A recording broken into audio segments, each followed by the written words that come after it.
Herbert Brandl, ein Maler der jüngeren Generation der 80er Jahre.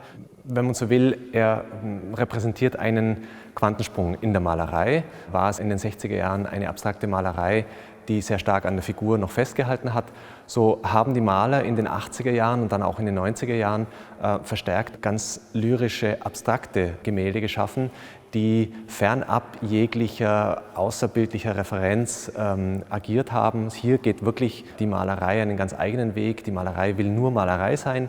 Der Pinselgestus steht im Vordergrund, die Bearbeitung der Fläche als Malerei. Natürlich die Assoziation zu einer Landschaft oder zu einem Landschaftsbild liegt nahe, aber dennoch, wir sehen eben leergelassene Stellen an der Leinwand. Wir sehen einfach ein bisschen sozusagen eher auch die Farbspritze, die noch auf der Leinwand vorhanden sind. Es geht eher um eine Stimmung von Landschaft. Es geht eher um eine, wenn man so will, kann man auch sagen, eine Seelenlandschaft, etwas, was wir mit etwas assoziieren, weniger um die Darstellung von Landschaft.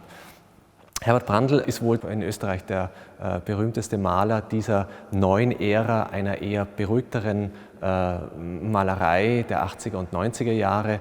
Die 80er Jahre, die noch etwas wilder im Gestus waren, wo die Malerei noch etwas expressiver im Auftrag war, etwas, wenn man so will, auch ein bisschen kruder in der Manier, wie die Leinwand bearbeitet wird. So ist dann doch in den 90er Jahren, späten 90er Jahren die Malerei auf eine sehr lyrische Farbabstraktion gegangen und eben wie gesagt die Assoziation zur Landschaft, zu einer Stimmung von Landschaft liegt vielleicht näher als jetzt wirklich ein Abbild einer Landschaft zu suchen.